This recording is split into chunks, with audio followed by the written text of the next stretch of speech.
Hello good morning guys, कैसे हैं आप लोग। कंपटीशन पॉइंट बाय उत्तम सर में आप लोगों का वेलकम है।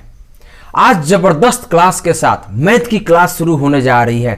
हम लोग प्रीवियस क्लास में पढ़ रहे थे एंगल से रिलेटेड, लाइन से रिलेटेड क्लास होगा, आप सोच नहीं सकते हैं। आइए देखते हैं क्वेश्चन को। आज देखते हैं, ये पेपर 1 to 5 के लिए है, मैथ है। जिनको मैथ कुछ भी समझ में नहीं आता है ऑनलाइन एग्जाम के लिए वो कैसे पेपर देंगे, बिना समय को बर्बाद करते हुए एकदम क्वेश्चन को कैसे उड़ाते हैं। आप पहले कंसेप्ट को ले लीजिए। ओके, तिर्यक रेखा, ठीक है, जिसको इंग्लिश में ट्रांसवर्सल भी बोलते हैं। जब एक रेखा दो या दो से अधिक रेखाओं को काटती है उसे ही तिर्यक रेखा कहा जाता है। देखिए, ये एक रेखा हो गया, ये एक रेखा हो गया। जब दो या दो से अधिक रेखाओं को जो रेखा काटती है इसी रेखा को क्या बोलते हैं, तिर्यक रेखा। अब ये जो तिर्यक रेखा है इससे अक्सर सवाल पूछे ही पूछे जाते हैं, लेकिन हम लोग का कंसेप्ट सही नहीं रहता है। क्वेश्चन के समय पढ़ते हैं उस समय भूल जाते हैं। आइए आज हम लोग कंसेप्ट क्लियर करते हुए इसको पढ़ेंगे। देखिए, ये 1 2 3 4 जो हमने दे रखा है ये सब एंगल को शो करता है। आप लोग जानते हैं जो किसी भी पॉइंट से जब दो रेखाएं निकलती है, दो रे निकलती है, उसके बीच के डिस्टेंस ही एंगल होता है। तो आते हैं इसी तिर्यक रेखा के द्वारा कितने तरह के एंगल बनते हैं हम लोग देख लेते हैं। बाह्य कोण, बाह्य कोण यानी कहने से ही मालूम चलता है कि तिर्यक रेखा के बाहर, या तो इस लाइन रेखा के बाहर और इस लाइन से बाहर, हम यहां पर एल और एम भी लिख लेते हैं, रेखा का नाम दे देते हैं। तो एल के ऊपर 1 है, 2 है। बाह्य कोण की बात करता है, रेखा के अंदर की कोण की इसमें बात हम लोग चर्चा करेंगे ही नहीं, ध्यान से मेरे दोस्त। 1 और 2, 7 और 8, 1 और 2, 7 और 8। देखिए, तो ये दोनों लाइन यानी कि दोनों रेखा के बाह्य में है, बाहर है, इसलिए हम लोग इसका नाम भी बाह्य कोण रखे। और यही जो होता है ये बाह्य कोण होगा। आप लोग समझ लिए कि नहीं समझे। आते हैं नेक्स्ट पॉइंट पर, अंतः कोण। अंतः से ही मालूम चलता है कि अंदर, किसके अंदर, रेखा के अंदर। तो रेखा के अंदर हम लोग देखते हैं 3 और 4, 5 और 6, ये क्या है, हम लोग का रेखा के अंदर का ये कोण हो गया। ओके, क्योंकि लाइन के, दोनों लाइन के अंदर का एंगल। अब आते हैं संगत कोण, बहुत इंपॉर्टेंट, ठीक है ना। ये देखिए, संगत कोण किसी भी रेखा पर लाइन का एक ही दिशा में, या आप इस लाइन के इधर की बात करें या इस लाइन के लेफ्ट साइड इधर की एंगल की बात करें, तो इसमें होता क्या है, तो इसमें यह होता है कि जब एक ही रेखा के एक ही तरफ के अंदर या बाहर का जो कोण बनता है वही हम लोग का क्या कहलाता है, संगत कोण कहलाता है। अंदर और बाहर की कोण की बात कर रहे थे, अब कैसे, आइए देखते हैं। पहला मैंने ग्रुप लिखा 1 5, यानी 1 और 5 क्या होगा, एक बाह्य होगा और एक अंतः हो गया। ये दोनों हम लोग का जो एंगल होगा ये संगत कोण कहलाता है। कैसा कोण कहलाता है, संगत कोण कहलाता है। इसकी क्यों जरूरत पड़ती है सर, इसको जरूरत इसलिए पड़ती है कि जब एक कोण दिया रहता है तो इसके एकांतर कोण, संगत कोण, बाह्य कोण कैसे क्या होता है हम लोग एक एक करके आगे हम लोग पढ़ते हैं। अभी आप देखते रहिए अभी क्या क्या हो रहा है। अब बात आती है कि सर 1 और 5, एक बाह्य हो गया, एक अंतः हो गया, यानी कि एक अंदर हो गया, इसको संगत कोण कहते हैं। तो क्या ये भी हो सकता है, जी हाँ बिल्कुल। 4 अंदर हो गया, 8 बाह्य हो गया, इसलिए 4 और 8 भी हम लोग का क्या होगा, संगत कोण होगा। अब आते हैं लाइन के एक ही साइड में 2 और 3, ठीक है, और 6 और 7 दिया है, तो एक ये बाह्य कोण है 2 है और एक अंतः कोण 6 है, यानी कि एक अल्टरनेट करके हम लोग का जो कोण होगा ये क्या होगा, संगत कोण ही होगा। क्या होगा, संगत कोण होगा, इसलिए 2 और 6 संगत कोण होगा और 3 और 7 भी संगत कोण होगा। समझ में आ गया ना। आते हैं नेक्स्ट, आशा है कि समझ लिए होंगे। इस पर हम लोग क्वेश्चन भी देखेंगे, कैसा क्वेश्चन होगा उसको भी देखेंगे। आइए, इसके साथ ही एक वर्ड होता है रैखिक युग्म, जिसको हम लोग इंग्लिश में पेयर भी कहते हैं। ये क्या होता है, एक ही लाइन पर बने जब कोई एक रेखा इस पर इसको काटती है तो इसकी दोनों साइड का एंगल एलवेज क्या होता है 180 डिग्री। अब ये इस लाइन को ऐसे खींच के ऊपर वाले दोनों एंगल का एड क्या होगा 180 डिग्री होगा, फिर नीचे वाले 180 डिग्री होगा। देखिए कितना जबरदस्त। तो आते हैं हम लोग एक दो क्वेश्चन और इसमें पॉइंट देख लेते हैं क्वेश्चन के लिए। एकांतर वाह कोण ये क्या होता है इसको देख लेते हैं। एकांतर बाह्य कोण यानी कि एक का अपोजिट साइड में, इस लाइन के अपोजिट साइड में बाहरी जो कोण होते हैं, बाहरी जो एंगल होते हैं वही एकांतर बाह्य कोण। यहाँ पर देखते हैं एंगल 7 इक्वल टू एंगल 1 होगा, ठीक है। और यहाँ पर हम लोग इस प्रकार लिख सकते हैं कि 7 और 1 एकांतर बाह्य कोण होगा। दूसरा क्या होगा 8 और 2 यानी कि 2 8 हम लोग लिख सकते हैं। अब अगला टॉपिक होगा एकांतर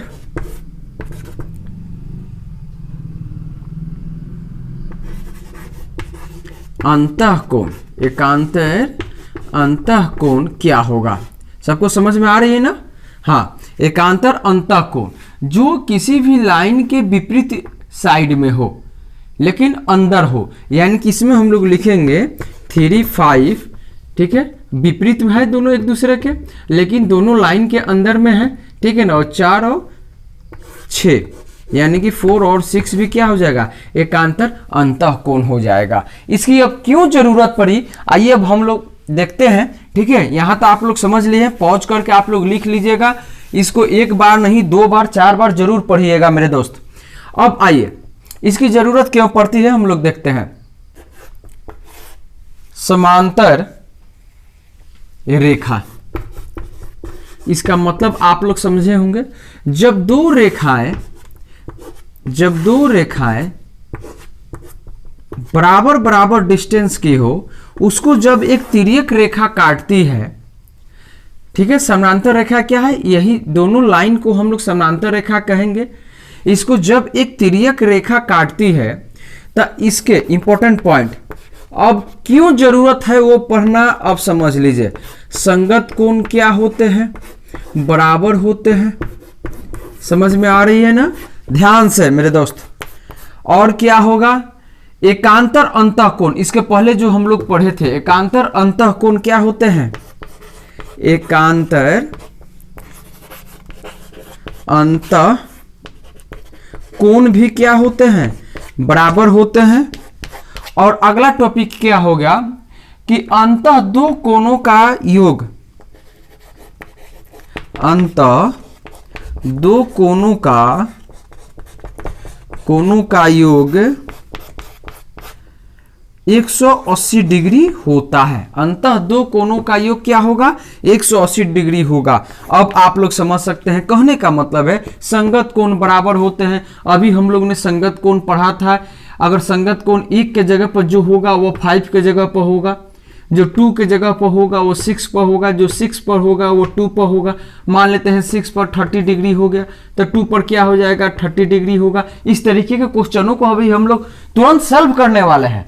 एकदम आप कैसे सॉल्व करिएगा आप खुद करिएगा। संगत कोण है 4 है 8 है तो संगत कोण हमेशा बराबर होते हैं। एकांतर अंतःकोण बराबर होते हैं। अगर 3 पर अगर 50 डिग्री है तो यहाँ पर 5 पर भी क्या होगा 50 डिग्री होगा। इस प्रकार के क्वेश्चनों को हम लोग देखते हैं, क्वेश्चन को पढ़ेंगे, ठीक है ना, और आप लोग ही इसको बनाएंगे। आते हैं अब पहले क्वेश्चन से। आप लोग यहां तक समझ गए, आइए आपके लिए एकदम लाजवाब क्वेश्चन लेकर आए हुए हैं। आप इसको क्वेश्चन को देखिए, यही क्वेश्चन आपके लिए मैं लेकर आया हूं। क्वेश्चन कर रहा है कि P Q R equal to 65 degree, angle को हमेशा डिग्री में शो करते हैं। तो पी क्यू आर इसी एंगल की बात कर रहा है, ये क्या है 65 डिग्री है। तो एस टी यू ये यू है, ठीक है ना, ये एंगल क्या होगा आपको बताना है। तो आइए अब हम लोग देखते हैं। अब यहाँ की जितने सारे प्रॉपर्टीज आप पढ़े हैं वो प्रॉपर्टीज पर फ्लो करिए। तो देखिए, तो पी क्यू ये दोनों जो लाइन है, ये दोनों लाइन आपस में इक्वल टू है कि नहीं है रेखा? जी हाँ, बिल्कुल है। पी क्यू एस टी क्या है, समानांतर है। तो समानांतर को हम लोग हमेशा ऐसे साइन से हम लोग इंडिकेट करते हैं। तो हम लोग क्या करेंगे, पी क्यू एक आपके लिए, फिर बिना कलम से आप इसको बनाइएगा, पी क्यू समानांतर एस टी हमने लिख दिया, यानी कि ये दोनों लाइन बराबर है, ठीक है ना। अब क्यू आर और टी यू ये भी दोनों क्या होगा, बराबर होगा। अब एक बात बताइए, अब कहिएगा कि सर इसमें से कौन सा रूल कैसा फ्लो कर रहा है, हम लोग को समझ में नहीं आ रहा है। अरे समझो, देखो तुम्हारे आंख के सामने है, एक लाइन मैंने ये किसको खींच दिया, सपोज डेट ये दोनों समानांतर रेखा हो गया, तो ये एक कोण यहां बना, एक कोण यहां बना। तो अब बात बताइए, ये दोनों लाइन के बीच में एक एंगल है, इसको अंतः कोण कहेंगे ना, और एक बाहर है, इसको बाह्य कोण कहेंगे ना। तो एक अंतर कोण और एक बाह्य कोण, ये दोनों किस कंडीशन में बनता है, संगत में बनता है। क्या बनता है, संगत में। तो अभी हम लोग ने क्या पढ़ा कि जब दो समानांतर रेखाओं को एक तिर्यक रेखा काटती है तो उसके संगत कोण हमेशा बराबर होते हैं। बिल्कुल सही। तो संगत कोण बराबर होते हैं, यानी कि यहाँ पर 1 और 5 बराबर था, तो यहाँ पर भी हम लोग देखेंगे 65, जब यहाँ पर हो गया तो यहाँ पर भी क्या लिखेंगे, 65 लिखेंगे। अब एक बात बताइए, समझ में आया कि नहीं आया। तो जब ये एंगल बराबर हुआ तो ये दोनों क्या है, आपस में बराबर है, तो हम लिख ही देते हैं कि आपको कहीं से कंफ्यूजन ना हो। क्यू आर समानांतर क्या होगा, टी यू। तो अब हम लोग कह सकते हैं कि angle P Q R S बराबर हो जाएगा S O R, angle S O R, ठीक है ना। तो ये 65 डिग्री, तो हम लोग लिखेंगे 65 डिग्री। अब जब ये बराबर बराबर है तो ये भी बराबर हो जाएगा एस टी यू, ठीक है। ये भी क्या होगा, एक बाह्य कोण हो गया, एक अंतः कोण हो गया, ठीक है ना। तो अंतः और बाह्य कोण एक ही साइड में बने कोण क्या कहलाते हैं, संगत कोण होते हैं। जब 65 डिग्री ये हुआ तो 65 डिग्री ये भी हो गया। यही ना हम लोग का क्वेश्चन पूछ रहा है, एस टी यू क्या होगा, तो 65 डिग्री होगा। सिर्फ संगत कोण का ही मसला है, कोई भारी नहीं है। इसको एक बार नहीं, 2 बार 3 बार करके देखिएगा। हमेशा आपको यहां पर सबसे पहले एंगल को पहचानना है। जब आप एंगल पहचान गए, कुछ नहीं करना था, आप बिना कलम से बना सकते थे, ठीक है ना, संगत कोण के प्रॉपर्टीज को समझ के। तो यहां पर 65 है तो ये भी 65, ये भी एक बाह्य कोण है, एक अंतः कोण है, तो ये संगत कोण के प्रॉपर्टीज को शो कर रहा है, इसलिए ये क्या हो जाएगा, ये भी 65 हो जाएगा। आते हैं अगले क्वेश्चन पे। अगला क्वेश्चन है कि एंगल 5 इक्वल टू 45 डिग्री है तो एंगल 1, एंगल 2, एंगल 3, एंगल 4 का वैल्यू क्या होगा। पूरा क्वेश्चन समझ लीजिए। जब दो समानांतर रेखाएं एक ए और एक बी दिया हुआ हो, एक एम नामक एक तिर्यक रेखा इसको काट रही है और उसमें एंगल 5 इक्वल टू 45 डिग्री है, तो एक एंगल 1, 2, 3, 4 का वैल्यू आपको निकालना है। अब देखिए गजब हो गया सर, कैसे निकालेंगे, घबरा गए आप ही निकालिएगा, देखते रहिए, दूसरा कोई नहीं निकालने वाला है। देखिए कैसे निकालते जाएंगे, बस बोलते रहिए पीछे से। हाँ, क्या जबरदस्त क्वेश्चन है। एग्जाम पास करना है तो उत्तम सर का क्लास जरूर देखना है, इसी क्लास के दम पर तो एग्जाम पास होगा। ऐसे क्वेश्चन हम लोग ने पढ़ा था सर, लेकिन भूल गया, ऐसा कंसेप्ट किसी ने नहीं दिया। अरे बहुत सारे लोग हैं देने वाले। आइए अब ध्यान से आप पढ़ लीजिए, ठीक है। अब बात करते हैं। अब बाबू बात बताइए आप ही। एंगल 5, एंगल 3 एक बाह्य कोण है, एक अंतः कोण है। ये कैसा कोण होगा, ये संगत कोण होगा। ये तो उत्तम सर ने पढ़ाया था। तो हम लिखते हैं एंगल 5 इक्वल टू, बहुत आराम से कंसेप्ट बेसिक से, एंगल 3, ठीक है। ये कैसा कोण होगा, संगत कोण होगा। तो जब दो समानांतर रेखाओं को एक तिर्यक रेखा काटती है तो संगत कोण क्या होते हैं, बराबर होते हैं। अब इसी फॉर्मूला से देखिए बना लेते हैं। इसलिए एंगल 5 का वैल्यू कितना है बाबू, 45 डिग्री, अभी हमने क्वेश्चन में लिखा है इक्वल टू एंगल 3, यानी कि इसलिए एंगल 3 का वैल्यू क्या हो जाएगा 45 डिग्री हो जाएगा। ये आप जान लीजिएगा, तो बिना कलम चला इसी पर बना सकते हैं, धकाधक एकदम बनेगा। अब ध्यान दीजिए, एंगल 5 वाला हो गया। अब आगे देखते हैं, एंगल 5 3 हो गया। अब किसको हम लोग बराबर करेंगे, तो अब संगत कोण हम लोगों ने पढ़ा था और एकांतर अंतः कोण पढ़ा था। तो एकांतर अंतः कोण दिया गया है। जब यहाँ पर 3 हम लोग क्या हो गया 45 डिग्री, तो यहाँ पर 2 भी क्या हो जाएगा, एंगल 2 इक्वल टू एंगल 3। कैसे लिख सकते हैं, एकांतर कोण हमने पहले भी पढ़ा रखा है, चूंकि एकांतर जो अंतः कोण होते हैं वो क्या हो गया, बराबर होंगे। Angle 2 equal to 45 degree. बताइए कितना आसान है। एंगल हम लोगों ने क्या निकाल दिया, एंगल सिर्फ 5 दिया है, तो हम लोग एंगल 3 भी निकाल लिए, एंगल 2 भी निकाल लीजिए, ठीक है, ऐसे निकल भी गया। अब आगे अब हम लोग पढ़ेंगे। अभी हम लोग ने एंगल के दो ही प्रॉपर्टीज को जब पैरेलल में पढ़ा था, ठीक है, समानांतर में पढ़ा था, तो हमने दोनों प्रॉपर्टी का काम कर लिया। एक तीसरा प्रॉपर्टी हम लोगों ने पढ़ा था कि दो एंगलों का सम हमेशा 180 डिग्री होता है। अब आइए उस फंडा पर आते हैं। तो हम लोग यहां पर बात करेंगे एंगल 3, पहले हम लोग 1 अभी निकाल लेते हैं, ठीक है। तो 1 और 2, तो हम लोग बात करेंगे angle 1 plus angle 2 equal to 180 degree. कैसे, यहां पर देख लीजिए, इसीलिए मैंने नहीं इसको इरेज किया था। रैखिक युग हमेशा 2 एंगल के बीच में होता है और 2 एंगल का सम कितना होता है 180 डिग्री होता है। तो यहां पर हमने क्या लिखा,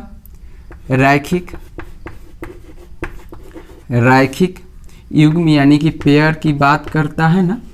आप समझ गए होंगे कि कैसे कर दिए। एंगल 1 प्लस एंगल 2, एंगल 2 का वैल्यू आपने कितना ला दिया है, तो angle 1 equal to 45 degree equal to 180 degree, यानी कि आप इसलिए एंगल 1 इक्वल टू, अब 180 से सेपरेट कीजिए 45, 10 माइनस 5 यानी कि 5, 7 माइनस 4 3, अब क्या बच जाएगा 1 का 1 हो जाएगा। किसका वैल्यू हो गया, देखिए तो 1 भी निकल गया, 2 भी निकल गया, 3 निकल गया। अब निकलना है 4। अब क्या करेंगे सर, अब क्या करेंगे, अब दिमाग में नहीं काम रहा है। हाँ, सर ने बताया है तीसरा फंडा कि दो एंगल जब एक स्ट्रेट लाइन हो, स्ट्रेट लाइन हमेशा 2 एंगल का सम कितना होता है 180 डिग्री। इसी को क्या कहते हैं, रैखिक युग्म कहते हैं।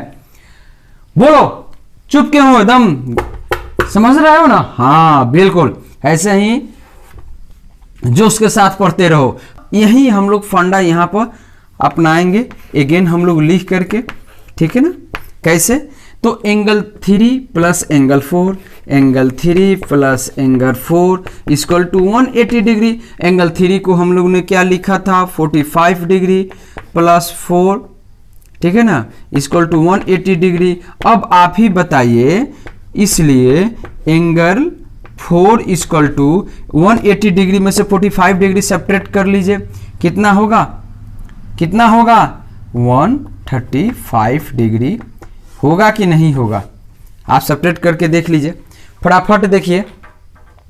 तो दोनों कंडीशन में हम लोगों ने देख लिया यहां पर कि सबका सब आंसर निकालना मेरे लिए बहुत आसान था। मात्र 3 गांधी जी के 3 बंदर थे ना, वो तीनों बंदर का बस फंडा, एक संगत कोण बराबर होते हैं, दूसरा क्या होता है एकांतर अंतः कोण आपस में बराबर होते हैं, और दो एंगलों का सम हमेशा 180 डिग्री होता है। इसीलिए हम लोगों ने इतना पढ़ने की कोशिश की और हम लोगों ने पढ़ा, समझा और जबरदस्त समझा।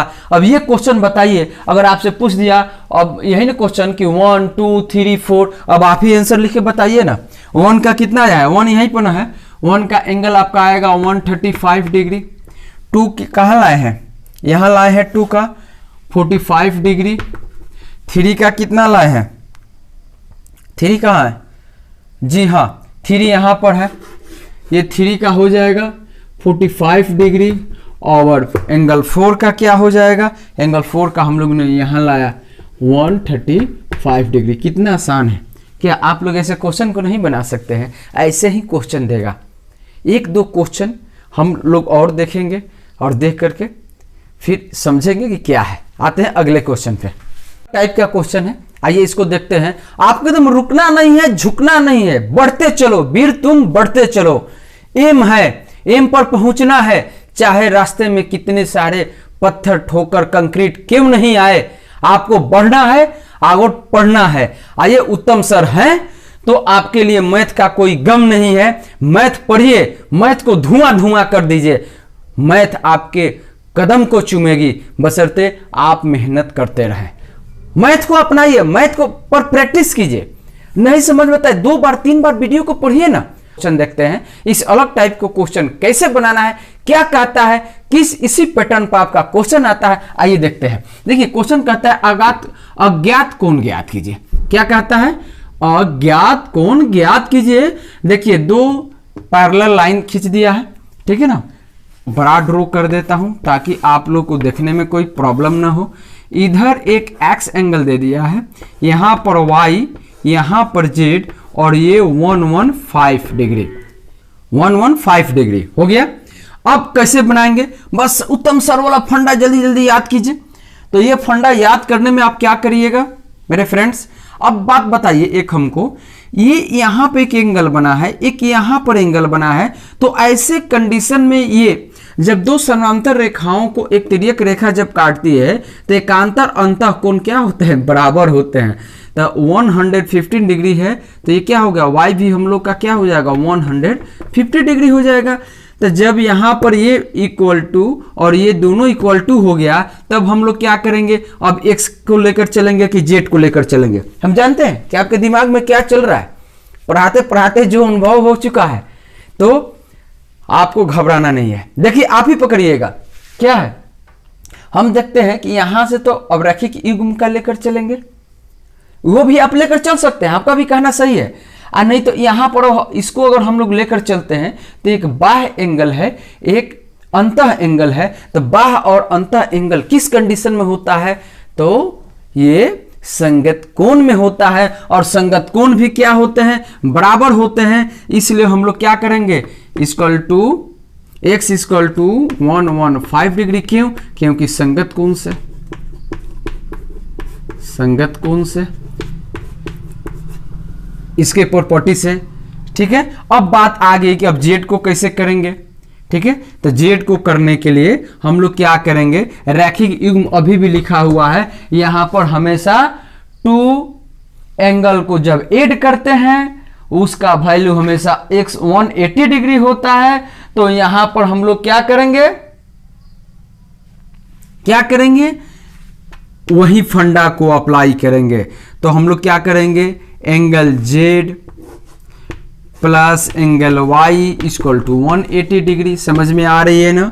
जबरदस्त क्वेश्चनों के साथ उत्तम सर का क्लास कंपटीशन पॉइंट बाय उत्तम सर यूट्यूब चैनल से आप जुड़िए, जबरदस्त क्लास का फायदा उठाइए। तो y इक्वल टू कितना हो जाएगा? 115 डिग्री। क्या बात है सर। अब एक बात बताइए ना, ये डिजिट है तो डिजिट की तरफ ले जाएंगे ना, इसको तो नहीं ले सकते हैं। इसमें बहुत लोग फंस जाते हैं। मान लीजिए कि यहां पर अगर एक कास्ट का है, शादी ब्याह करना है, तो एक कास्ट वाले को एक कास्ट की तरफ ले जाएंगे। अब यहां पर रिलेशनशिप कायम करना है, तो आप अगर चल कर जाते हैं तो यहां पर लड़का वाले जो कहते हैं लड़की वाले मानने को तैयार होते हैं। बस वही कंडीशन है। यहां पर जब ये इधर गया तो क्या हो गया? माइनस में हो गया। तो angle z equal to subtract करके देखिए। अब आप ही बता सकते हैं कि हम लोग ने क्या इसको फाउंड किया। Angle x equal to 115 degree, angle y equal to 115 degree, angle z equal to 65 degree. बताइए अब कहां गलती है? कहां गलती है? कहीं गलती नहीं है सर। ये तो सब एकदम बहुत आसान से हम लोग बनाते गए। अरे कैसे बन गया? आप भी बनाइएगा। आप भी, आपको हम चैलेंज देते हैं कि जो कंसेप्ट बताए हैं इस कंसेप्ट को 1 बार नहीं 2 बार नहीं 3 बार देखिए और खुद से बनाने की कोशिश कीजिए। मेरा ये दावा है, चैलेंज है कि आप भी बनाइएगा। क्यों? जब रिजल्ट होगा तभी ना चलिएगा। सबके सपना को पूरा करने के लिए उत्तम सर आपके साथ जुड़े हुए हैं। मैथ के लिए, साइंस क्लास के लिए मैं बहुत मेहनत कर रहा हूं। आप पढ़ाई करते रहिए, ठीक है ना, और देखते रहिए हमारे इस चैनल को। वीडियो अच्छा लगता है तो लाइक, सब्सक्राइब और शेयर जरूर करें, और ये वीडियो को इतना शेयर करें ताकि अधिक से अधिक लोगों को ऐसे कंसेप्चुअल मैथ, ट्रिकली मैथ हमारे कंपटीशन पॉइंट बाय उत्तम सर चैनल में आप लोग पढ़ सकें, आगे ग्रो करिए। हमारी शुभकामनाएं आपके साथ।